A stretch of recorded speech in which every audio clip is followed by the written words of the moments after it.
'Twas the night before April Fools went all through the studio. Not a creature was stirring, not even a crew member.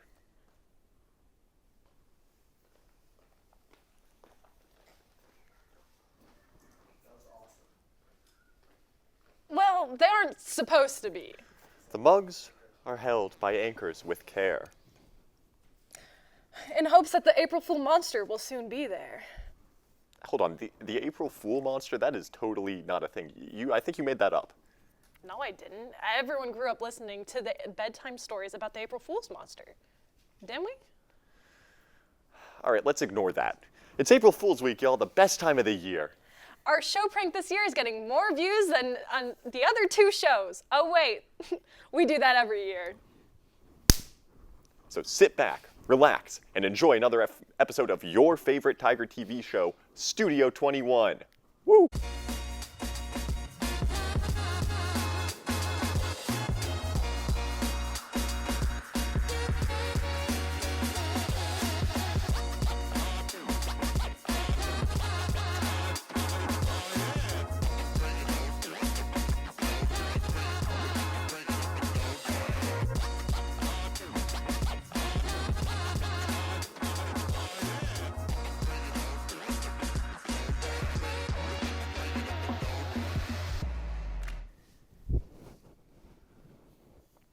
Hello world. As always, I am Daniel Craig's portrayal of Detective Benoit Blanc in the Knives Out cinematic universe.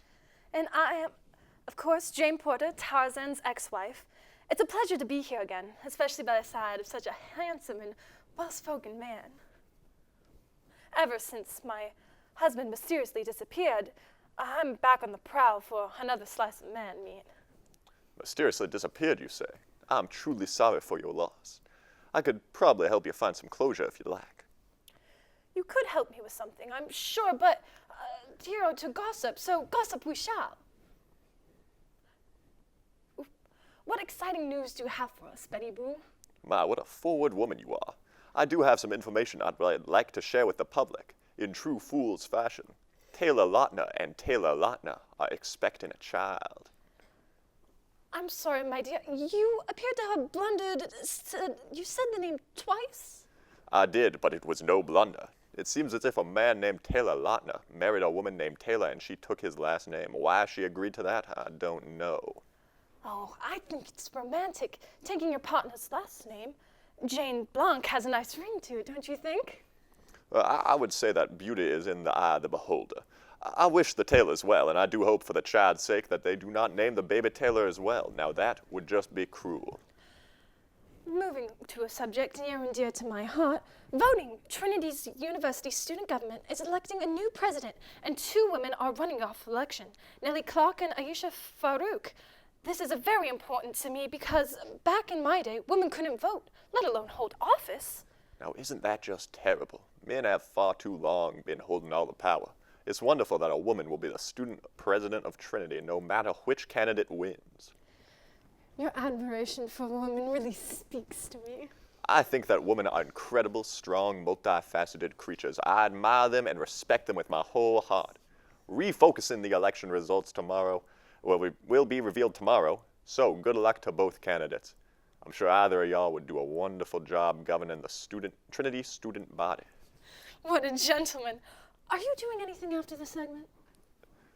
Oh, it looks like I need to go. You know, murder is always happening. You know how it is. But you viewers stick around for a lovely review of the Maker's Market at the Pearl. Fine. Change the subject. I don't even care. It doesn't bother me. Hello, everybody. I'm Kate here with Local Finds, and today we're at the Pearl, which we're in the parking lot right now, the secret back parking lot. But we're about to go to the Sunday market, which is Maker's Market, and I'm assuming that means like pictures, paintings, maybe some wood sculptures. I don't know. We'll find out. Come along. Hello, we're at our first vendor, and I'm here with Raul Ronquillo. Okay. And what are you doing here today? What is your shop? Give me all the details. So I am a cookie shop vendor for, as it says here, Texas Cookie Shop. And we just sell cookies, cookie pops, and drinks as well. Okay. And what is your favorite? What would you recommend us to buy today? The German chocolate for sure. I love that one. Okay. Is it like dark chocolate or? Yeah, a little dark chocolate, yeah. Okay. Awesome. Thank you. Okay, we're here with the Happy Quacker. Quacker, yeah, like a duck, Okay. right? And we're going to learn a little bit more about these amazing designs. Okay, go for it. Hey, yeah, so I'm Scott Norman, owner of the Happy Quacker. Yeah, it's kind of like a side business I do. I work full-time at a lumber mill, Oh, cool. and it's also a pecan orchard. It's kind of a unique business outside of San Marcos. Cool. So all the wood is from there, and it's all like local Texas wood that are like storm or flood trees that fall. So you can see here, this is like a little Cybertruck design I do. And you can see it's nice spalted pecan wood. Very cool. So most of the stuff I do is for like kids, just trying to get them to engage with, Yeah. moving stuff and wooden toys and all that kind of stuff. Great. Yeah, I do some board games and designs and stuff like that for Neat. adults as well. So Okay, and are you here every Sunday or? yeah, I'm here every Sunday. Okay. Yeah, from 10 to 2 on Sundays. So. Awesome. I'm from San Antonio. I grew up like 1604 281. And Cool. I remember growing up, we had like our field days at Trinity, like on the Oh, soccer neat. field, so that was Okay. a lot of fun. I really love that. Awesome. but- All right. Thank you, Yeah. Scott. Hey, everyone. I'm here with Gourmet Texas Pasta with, My name is Bryn. okay. And Bryn, tell me a little bit about what's going on here today. So my wife is the owner. We have been at this market for about 10 years now. Yeah, for quite a while. So she makes a vegan pasta. It's already flavored, extruded, dried. So it's got 10 grams of protein, 8 grams of fiber. Available all over Texas. So we do two Okay. farmers markets, this one specifically, and then another in Austin. And then we're in every Whole Foods, Central Market, etc. Oh, wow. So I am here today volunteering for my wife. Okay. And what is your favorite?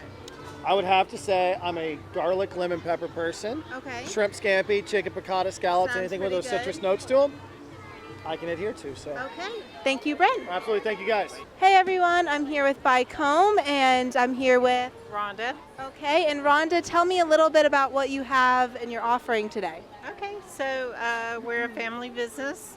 We've been here 13 years. Started our farmers market days with produce. We grew vegetables, had our own milk goats. Wow. Began making soap with that and some salve, and then eventually over time that became what we do. Yeah. So we make natural skincare and natural candles, and it's Awesome. just family business. We live off in the country. Yeah. Come in and do it and go back to the farm. Nice. So anyway, it's been really great for us. Great. And what do you recommend for a first-time buyer? Well, it's always it's hard to say for sure because the soaps are great. That's an easy thing. Lip balms are really popular, and all of our wax is local, beeswax. You know, so I don't know. It's hard to pick just Yeah. one thing. Well, thank you very much. Have a good day. Hi everyone, I'm Sinclair and welcome to Fashion Faves. This is a new segment where I'm going to review fashion trends and tell you which ones are fab and which ones are flops.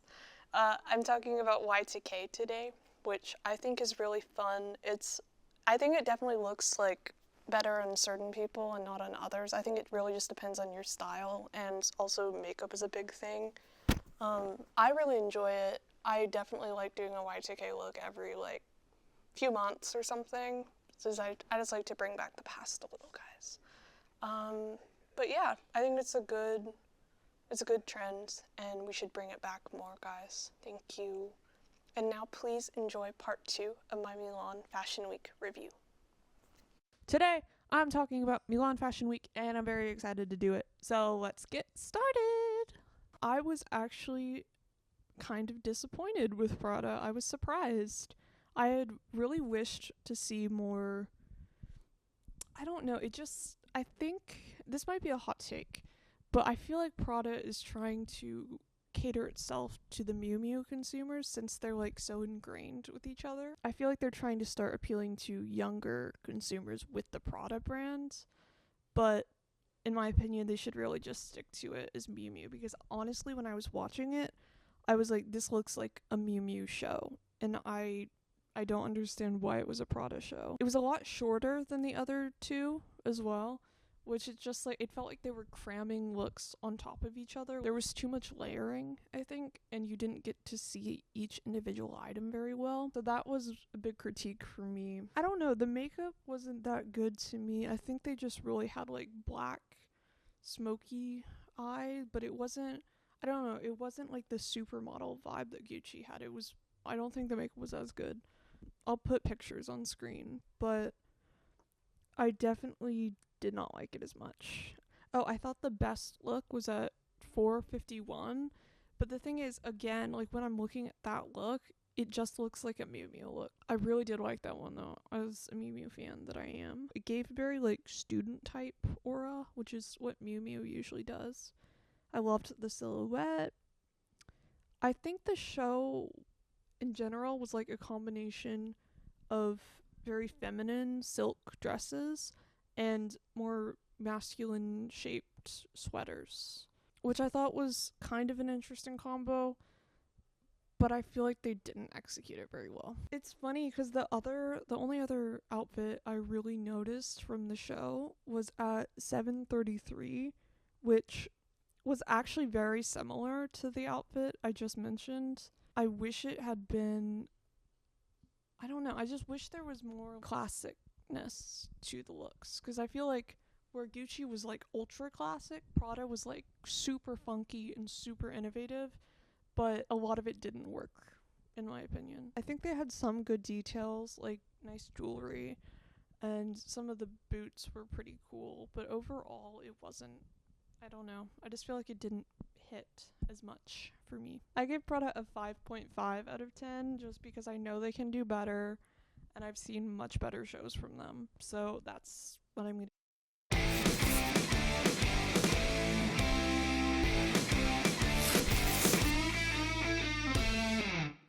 Welcome back to another release date. I'm Zane. And I'm John. Today's release date looks back to the 1931 film M, directed by Fritz Lang. At its core, M is a film about fear, but not the kind you see, the kind that you imagine. Early in the film, a young girl named Elsie disappears while walking home. We never see what happens to her. Instead, Lang shows us fragments: a ball rolling through the grass, an empty seat at the dinner table, a mother calling her child's name into silence. And that silence is where the film becomes terrifying. Rather than showing violence directly, Lang relies on suggestion. The killer is introduced not through his face, but through his shadow, and later through a simple whistled tune. By withholding the image, the film forces the audience to fill in the blanks themselves. In a way, what you imagine becomes far worse than anything the film could show you. But M isn't just experimenting with style. It reflects a deeper anxiety in early 1930s Germany. Set during the final years of the Weimar Republic, the film captures a society gripped by fear, where danger feels invisible and evil no longer has a clear face. The killer moves through everyday spaces unnoticed, turning ordinary life into something uncertain and unstable. By the end, M leaves you with a haunting idea that absence can be more powerful than presence, that what we don't see can stay with us longer than what we do, and that sometimes the most frightening thing a film can give you is nothing at all. This is one of my favorite films ever, so I highly recommend checking it out. Next up, the new sci-fi blockbuster, Project Hail Mary. Project Hail Mary, released on March 20th, stars Ryan Gosling and is directed by Phil Lord and Chris Miller. The film follows Ryland Grace, a scientist who wakes up in a spaceship with no memory of how or why he's there. He slowly regains the memories of what his mission is, to find out why the star Alpha Centauri isn't being dimmed by the microscopic aliens called astrophage, like Earth's sun is, but his personal memories come slower. While trying to save the planet, he encounters an alien scientist that looks like he's made of rock that Grace names Rocky, and the two must learn to communicate to save both of their planets. I'll admit, based on the trailers for this film, I was not optimistic about it. I was expecting a really sappy, sentimental, simplistic, feel-good film designed to appease a mass audience with heavy-handed exposition, generalized humor, and kind of predictable emotional moments. All of this was actually true, but by some miracle, the movie is still really good despite and even because of these elements. All in all, this is a pretty prototypical blockbuster, but it's executed with such grace, no pun intended, and efficiency that I can't help but like it. The cinematography is really exceptional, unsurprisingly so, since it was done by Greg Fraser, who at this point is very familiar with making sci-fi films look gorgeous and massive in scale. There's also a lot of visual DNA from 2001: A Space Odyssey, which, in my opinion, is the greatest movie ever made, and seeing those homages used so lovingly was really cool. The editing in the film is also strikingly good. There's a lot of great and fun match cuts between the present and flashbacks that really aids the effective storytelling. The sound design is also solid, especially the space portions and one flashback scene that I won't spoil, but hearing the audio work on IMAX speakers was a treat. Where this film is at its strongest, however, is with the performances. Solid as this narrative is, this film literally would not work at all were it not for Ryan Gosling. His performance absolutely carries this film, which is in part due to the way the narrative is structured, with him being completely alone for a large part of the film. This requires Gosling to put in a lot of effort since he doesn't have anyone to bounce off of for a while, and he does so incredibly well. He's funny, emotional, and awe-inspiring all when he needs to be, and I enjoyed every second of his screen time. Sandra Hüller is also great in this film despite her relatively minimal runtime and really enhances every scene she's in as well. The dynamic between Grace and Rocky that lies at the heart of this film is also great.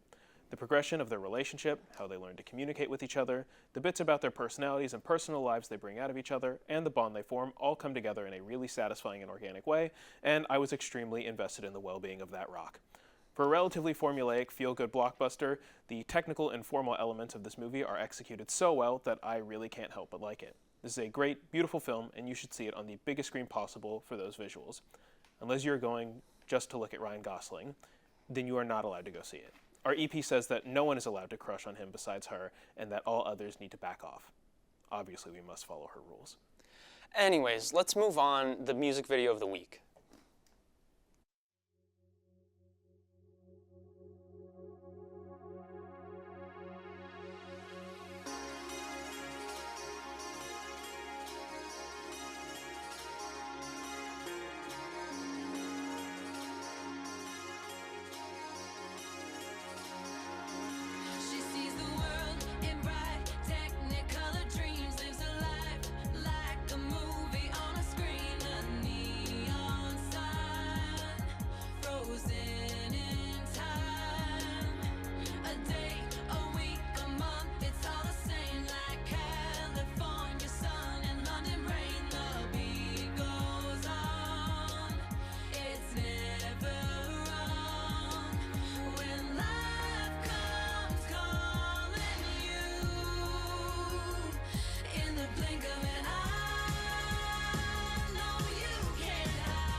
Welcome back to everyone's favorite game show, A Little Friendly Competition. This has been an intense battle of wits. A battle that Gossip Guru is winning, by the way. 3-2. All right, we get it. Well, let's just get to today's questions. Outing. I'm sorry, the prompter's a little misaligned. Okay. All right. What other twin-named person has Taylor Lautner famously dated? By that we mean, what other person named Taylor Right. has Taylor Lautner famously? Do you know who Taylor Lautner is? Yeah, it's Taylor Swift, right? Yeah, I was gonna say that. Yeah, that's it. Yeah, that's it. There's not a lot of other famous Taylors. Not really. Process of been- elimination. Could have been great actor Taylor Nichols, who was, of course, in hit film Barcelona, which is a great movie. I should do a release date on that, but they don't let me do those. Okay, go ahead. I'll do it for you next Yeah, week. Check it out, Barcelona. It's great. Anyways, Who is the current SGA president? I get his emails. It's Omar, We all do. Omar Atrout.